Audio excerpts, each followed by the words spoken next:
تھے نماز قائم کرنے والے؟ ربنا وتقبل دعاء، اے ہمارے رب اور تو میری دعا قبول فرما لے۔ ربنا اغفر لی، اے ہمارے رب مجھے بخش دے۔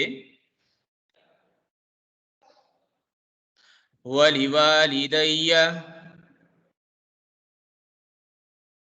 اور میرے والدین کو بخش دے۔ وَلِلْمُؤْمِنِينَ، اور سب مومنوں کو بھی بخش دے۔ یوم یقوم الحساب، جس دن حساب قائم ہوگا۔ ربنا، اے ہمارے رب، آتینا، ہمیں عطا فرما، فی الدنیا حسنہ، دنیا کی زندگی میں بھلائی، وفی الآخرۃ حسنہ، اور آخرت کی زندگی میں بھلائی، وقنا عذاب النار، اور ہمیں بچا آگ کے عذاب سے۔ جزاکم اللہ خیر۔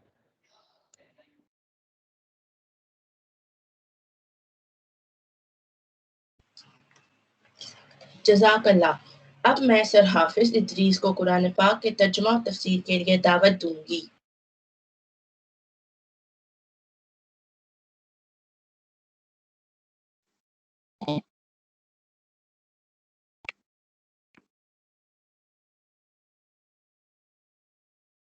السلام علیکم ورحمۃ اللہ وبرکاتہ۔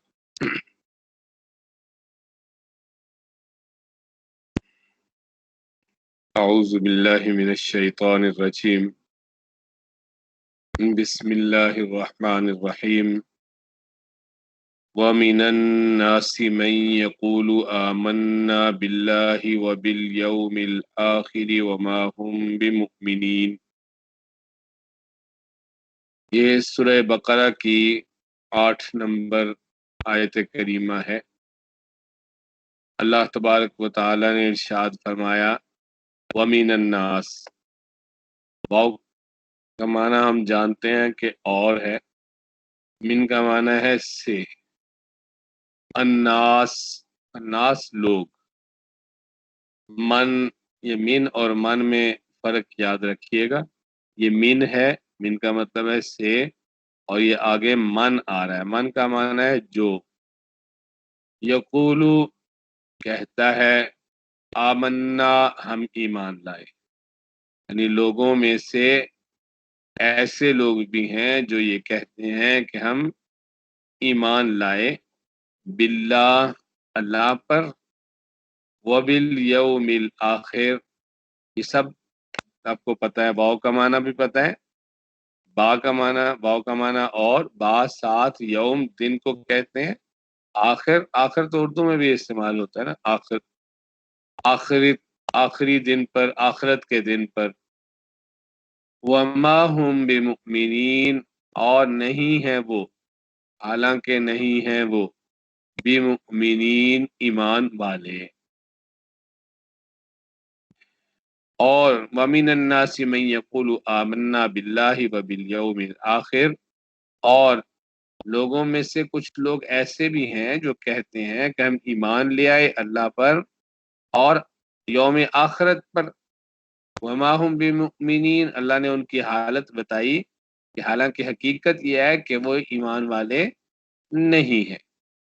سورہ بقرہ کی ابتدا میں اللہ تبارک و تعالی نے اس قرآن پاک کو ماننے اور نہ ماننے والوں کے اعتبار سے تین طرح کے طبقات کا ذکر فرمایا ہے۔ پہلی 5 آیات میں ہم نے دیکھا تھا کہ اللہ تعالیٰ نے ان کا ذکر فرمایا جنہوں نے اس کتاب کو مانا اور اس سے فائدہ اٹھایا، اور آخر پہ ان کا انجام اللہ نے بتایا، اولئک هم المفلحون، کہ یہ ہیں کامیابی حاصل کرنے والے۔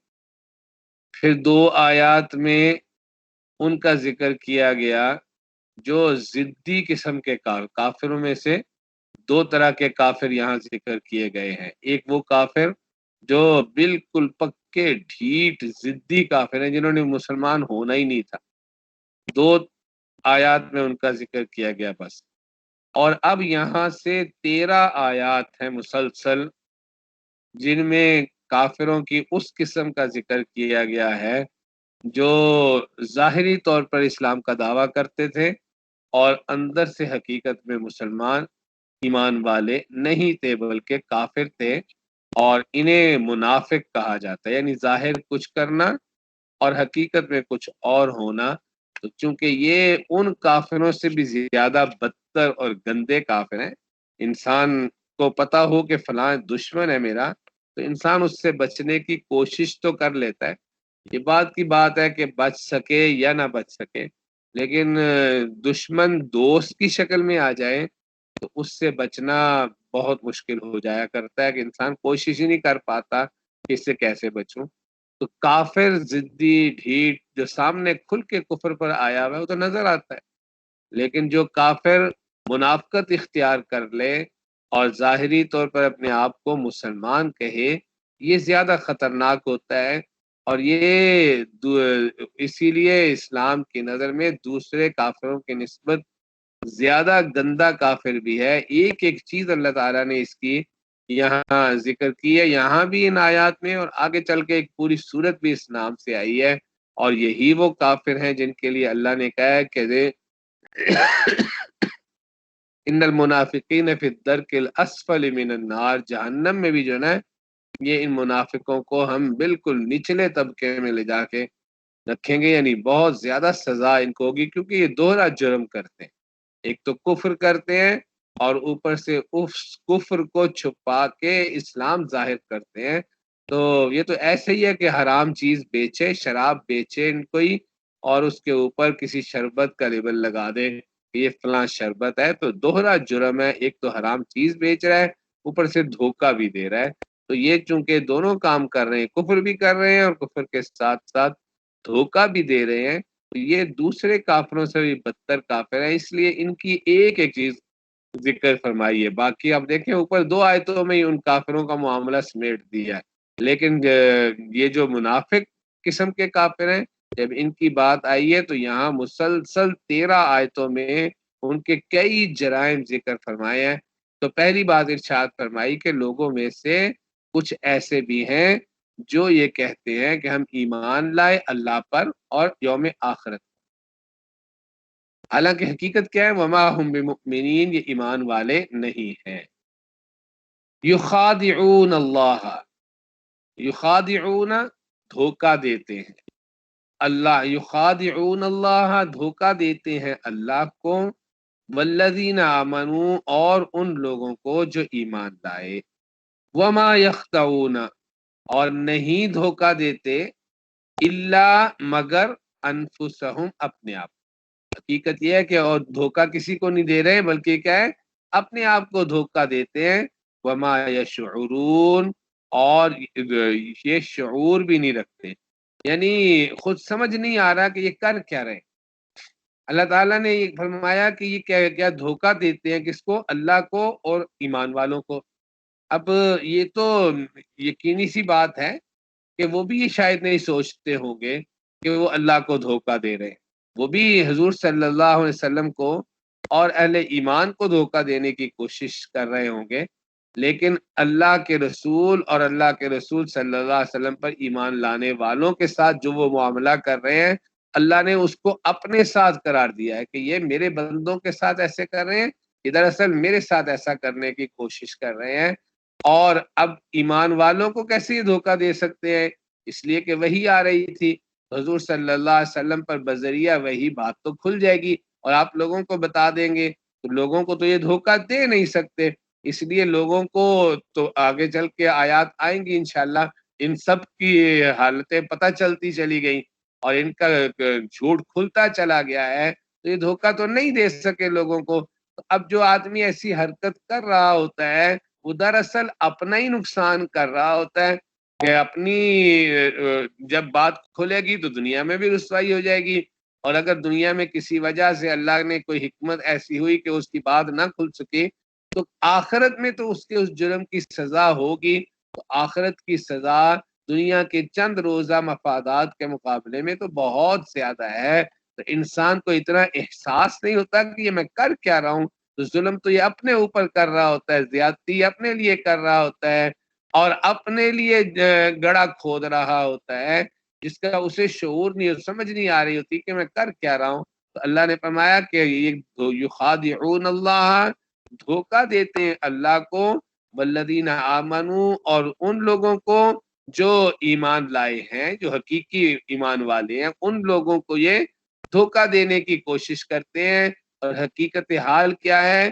وما یخدعون الا انفسہم، کہ یہ دھوکہ نہیں دیتے مگر اپنے آپ کو، وما یشعرون، اور انہیں اس چیز کا احساس بھی نہیں ہے۔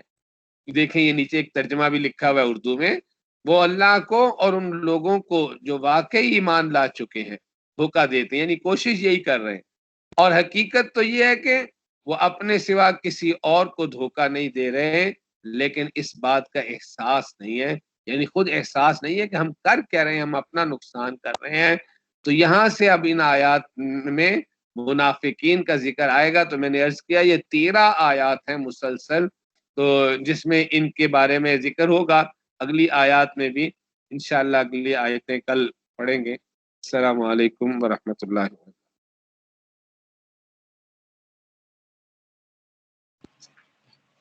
جزاک اللہ۔ میں نے یہ جانا ہے کہ لوگ موبائل فون کے قیدی ہیں، اسی لیے اسے سیل فون کہا جاتا ہے۔ اب میں میسج آف ٹوڈے کے لیے جماعت نہم کی عیشا تصور کو مدعو کروں گی۔ بسم اللہ الرحمن الرحیم۔ السلام علیکم، میں عیشا تصور جماعت نہم کی طالبہ ڈیالہ روڈ کیمپس کی جانب سے مارننگ اسمبلی میں خوش آمدید کہتی ہوں۔ سامعین محترم، موبائل فون کو اپنی ایجاد کے ابتدائی دور میں عمرہ اور طبقہ اشرافیہ نے غالباً نمائش دولت و ثروت کے لیے ہاتھوں ہاتھ لیا، متوسط طبقہ نے بطور فیشن اختیار کیا، اور اب وہ وقت آیا ہے کہ یہ سوغات ہر ایک کی ضرورت بن چکی ہے۔ سامعین محترم، موبائل فون کی حیثیت در حقیقت اس تلوار و نشتر کی ہے جس کا جائز و ناجائز استعمال موبائل فون رکھنے والے کے ذاتی اختیار میں ہے۔ اب یہ اس کی ذمہ داری ہے کہ وہ اس کا درست اور مناسب استعمال کرے، مگر آج بدقسمتی سے بیشتر خواتین و حضرات نتیجتاً موبائل کے فوائد کے جلو میں اس کے نقصانات میں بھی بے پایہ نظر آتے ہیں۔ سامعین محترم، موبائل فون یقیناً اس اعتبار سے ایک بڑی نعمت ہے کہ اس کے فوائد منافع نے انسانی زندگی میں بہت سارے مثبت تبدیلیاں پیدا کر دی ہیں۔ یہ آسان کے لیے کئی سہولتوں کا باعث بنا ہے۔ اس کی بدولت فاصلے مزید سکڑ گئے ہیں، تجارتی لین دین میں بڑی تیزی آ گئی ہے، جس سے معاشی ترقی کی رفتار میں بھی اضافہ ہوا ہے۔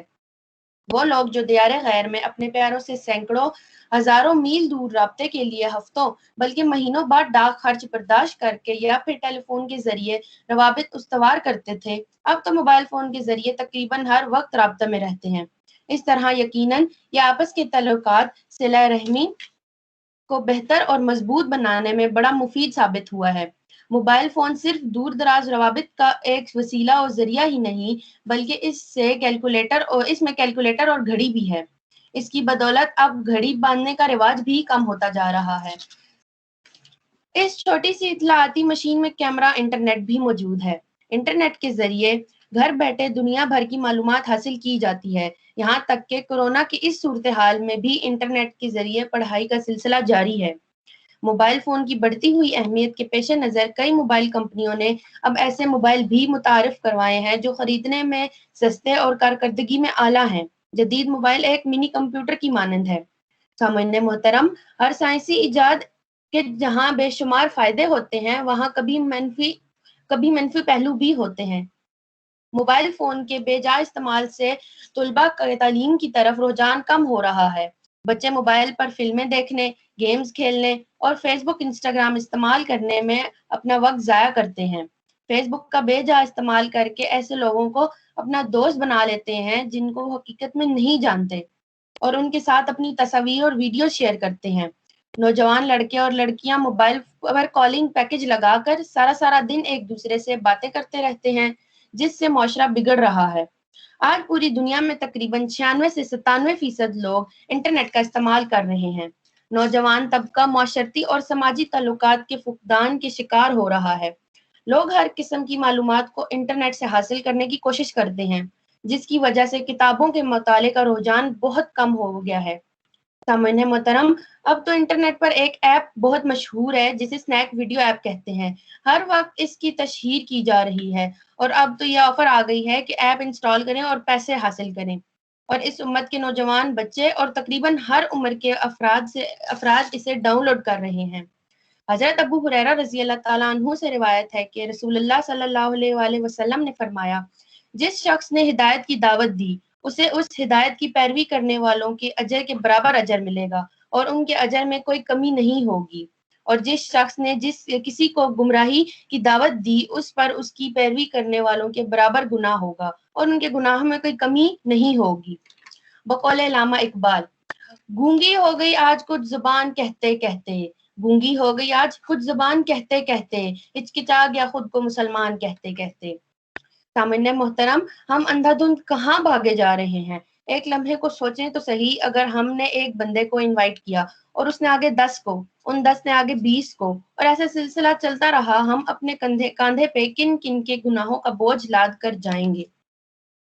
قرآن مجید میں ہے، جو لوگ مسلمانوں میں بے حیائی پھیلانے کے آرزومند رہتے ہیں ان کے لیے دنیا اور آخرت میں دردناک عذاب ہے۔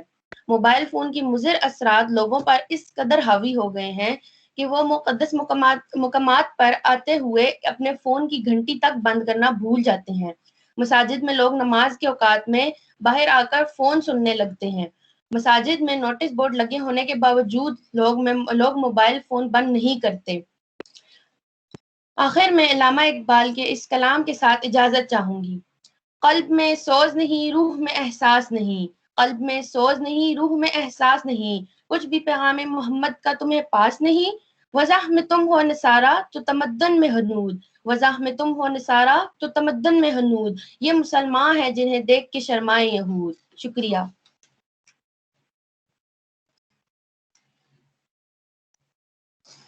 اقبال تیری قوم کا اقبال کھو گیا، اقبال تیری قوم کا اقبال کھو گیا، ماضی تو سنہرا ہے مگر حال کھو گیا۔ اللہ حافظ۔